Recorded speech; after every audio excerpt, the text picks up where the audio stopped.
Денот, како што најавив, ќе разговарам со Михајло Лахтов, експерт за медиуми, соработник во Институтот за комуникацијски студии. Благодарам, Лахтов, што сте вечерва во Дневникот. Благодарам што ме поканиш. Вие сте автор на ова истражување на штетните наративи. Би сакала најпрво малку да појасниме за нашата публика. Што се тоа штетни наративи? Што ловевте кога истражувавте? Да, јас сум еден од авторите на оваа публикација која всушност произлезе како едно финале, едно поголемо и подолготрајно истражување кое што започна уште во 2023 година, во септември 2023 година, траеше до мај 2024 година и фактички ние го наблюдувавме политичкиот дискурс, како се развива, низ јавниот дискурс, како го пренесуваат медиумите и се фокусиравме на нешто што го нарековме штетни наративи, односно тоа се наративи кои што штетно влијаат или имаат последици на демократските процеси во општеството и влијаат на благодетот, односно на многу сфери на граѓаните и на општеството. Така што, ако го наблюдуваме наративот како еден вид приказна сторија со своја структура, со свој концепт, кој што има вовед, има заплет, има расплет, има некакво наравоучение и така натаму, штетниот наратив е таква форма, меѓутоа, која што има штетни последици. И тука зборуваме за штетни последици од аспект на намалена доверба во институциите, намалена доверба во системот, нагласување на неприкладен говор, на вулгаризми во говорот и така натаму, на пристрасно селектирање на информациите, дезинформации, злонамерни информации, национализам, популизам и така натаму, ни успеавме да ги поделиме наративите, односно да издвоиме 16 наративи и преку една малку посложена методологија во која што ги мониториравме изјавите на политичките партии објавувани на нивните социјални мрежи, на нивните веб страници, но и наблюдувавме како медиумите ги пренесуваат овие изјави, ги наблюдувавме преку известни индикатори кои не водеа до еден од овие 16 наративи. И како што се спомена претходно во прилогот, некој заклучок на крајот беше дека без да бидеме свесни на почетокот кога влеговме во оваа авантура, во ова истражување, на крајот свативме дека речиси секоја пета објава на веб страниците на политичките партии, но нивните официјални веб страници, и секоја четврта објава на социјалните мрежи содржи еден или повеќе штетни наративи, дел од овие кои што претходно ги набројував. Каде е проблемот во партиите, во медиумите, во социјалните мрежи, во онлайн порталите? Значи, каде забележавте дека најмногу имаат продорност ваквите наративи? Сваќаме дека изворот се самите партии, меѓутоа каде поминуваат? Да бидам искрен, кога работевме на целото истражување, фокусот ни беше да дадеме одговори на прашањето како. Како се развиваат, каде се развиваат. Меѓутоа, многу е важно и да продолжиме да истражуваме на оваа тема, за да бараме одговори на прашањето зошто. Затоа што прашањето зошто е секогаш малку покомплексно. Ние имаме интенција генерално, особено во последните години кои што стана многу брзи години на целосна вмреженост, да даваме одговори кои што сте еднозначни, бинарни, да, не, црно-бело. Даваме брзи одговори, се воодушевуваме. И тоа е влијанието на социјалните мрежи. Еден од одговорите на вашето прашање е дека со појавата на социјалните мрежи ние имаме ситуација во која што во медиумите одеднаш пристап добиваат сите. Не само одреден број како во традиционалните медиуми. Еве во телевизиите постојат сериозни филтри. Тој што ќе се појави на телевизија, во весник, на радио и така натаму, се појавува за тоа што е релевантен, важен, во моментов е актуелен и така натаму. Меѓутоа на социјалните мрежи пристап има секој. Меѓутоа социјалните мрежи го ослободија целиот дискурс од сите формалности, така што секој избира начин на кој што ќе комуницира. И многу од луѓето избираат начин кој што е вулгарен, навредлив, некогаш полн со говор на омраза. И тие патерни, сега не сакам многу да навлегувам во теорија, меѓутоа од аспект на медиумските теории или медиумската теорија медиатизација, тој патерн, таа логика од социјалните медиуми се трансферира и во други сфери од општеството, вклучително и во политичкиот живот, вклучително и во политичкиот дискурс. И сега вие имате одеднаш, не тоа одеднаш, тоа е еден постапен, еден процес кој што трае, меѓутоа ако споредите, дали сметате дека пред 30-40 години било возможно политичар или дипломат да употреби вулгарни зборови, неприкладен говор или да го напаѓа својот политички опонент како што се случува сега. И тоа е еден од за жал заклучивме дека е тоа еден од најфреквентните штетни наративи, напад кон личноста и демонизација на политичкиот опонент, дури од сите 16 е трет по фреквентност, што е, ајде да кажам, загрижувачки. Меѓутоа, како ќе се развива политичкиот дискурс сега, на еден поинаков, неформален начин, како да вие некогаш кога слушате некаква политичка дебата, имате впечаток дека се одвива пред продавница со шише пиво или на клупи пред зграда, да, како што велиме пред кооперација. Та неформалност, нестандардност во говорот сега се рефлектира и на другите сфери во општеството. И ќе се рефлектира во јавната сфера генерално, ќе се рефлектира во образованието, се рефлектира во начинот на кој што луѓето комуницираат. И не зборувам само за навредите и за неприкладниот говор. Зборуваме и за најфреквентниот штетен наратив, а тоа е подкопување на довербата во институциите, кој што се прави со еден начин на неаргументирано напаѓање, неаргументирани напади.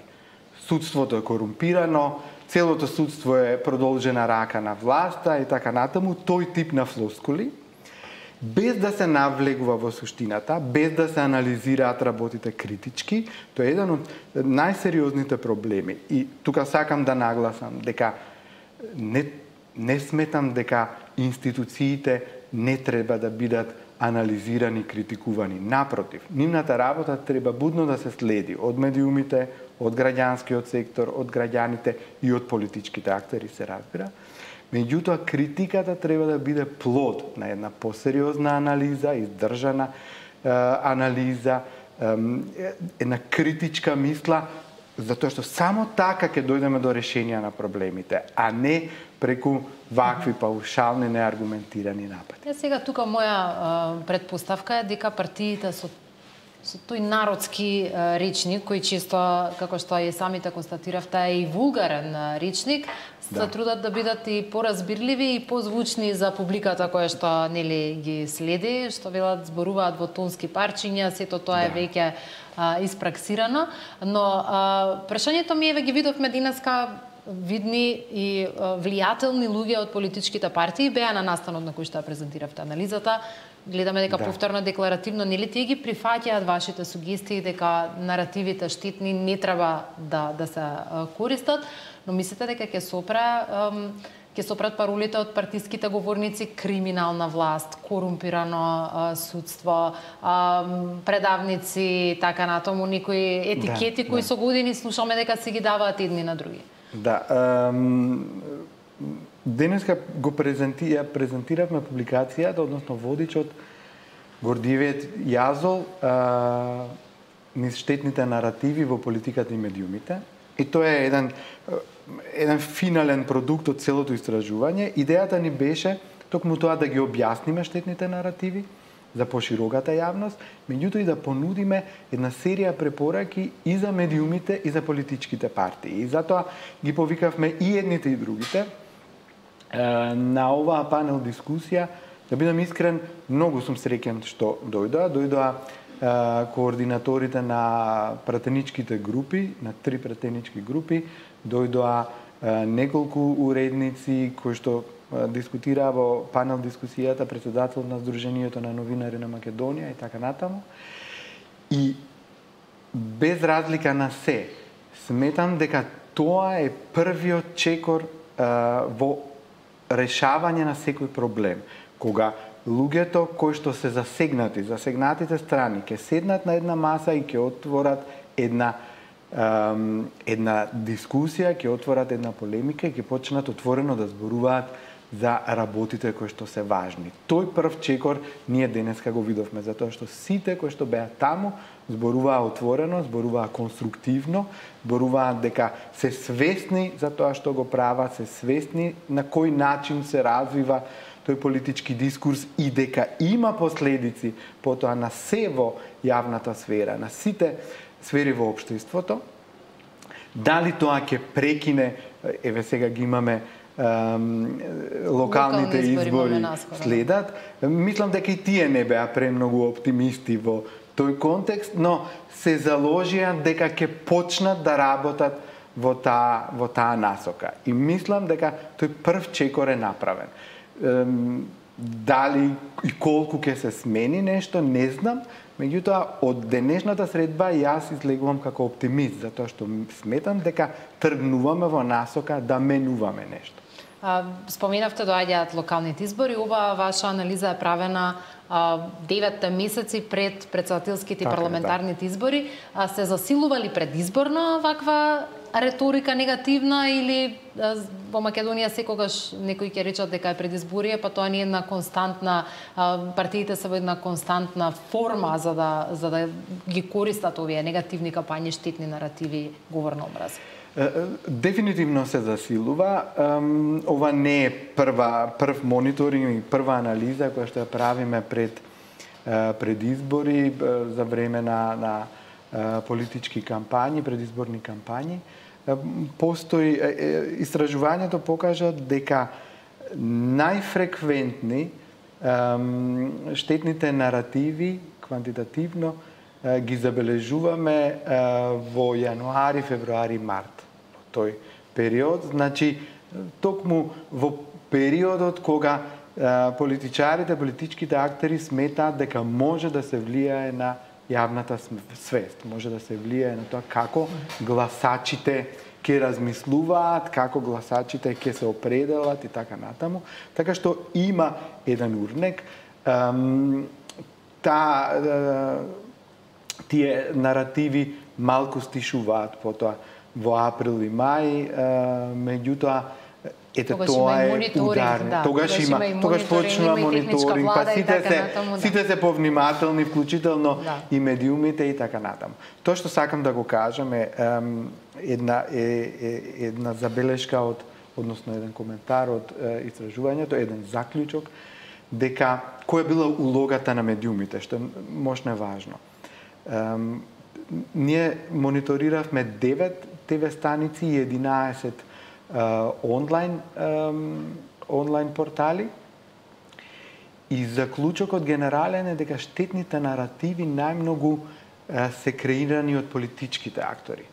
Иако имаме случаи кога и дел од медиумите креираат штетни наративи, сепак улогата на медиумот била повеќе како трансмитер, односно тие ги преземаат штетните наративи и најчесто без никакви измени ги објавуваат. Особено кај онлайн порталите имате, ние го нарекуваме еден нов жанр во новинарството, псевдосообщение, наставили сообщение за јавност. Како што е објавено на страницата, или како што е испратено од политичката партија, на страницата од онлайн порталите го гледате во неговата оригинална форма. Тоа не е новинарство.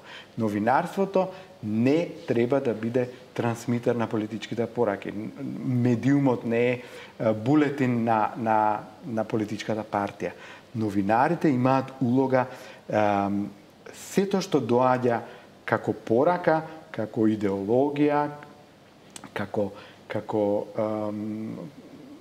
пренесен наратив од политичките партии да го стават во контекст, да го објаснат на гледачот или на читателот, да му го представат, анализираат, критички да го обсервираат. Се разбира, не може со се, ама со дел од значајните работи мора да се обидуваме како медиуми, како новинари, тоа да го прави.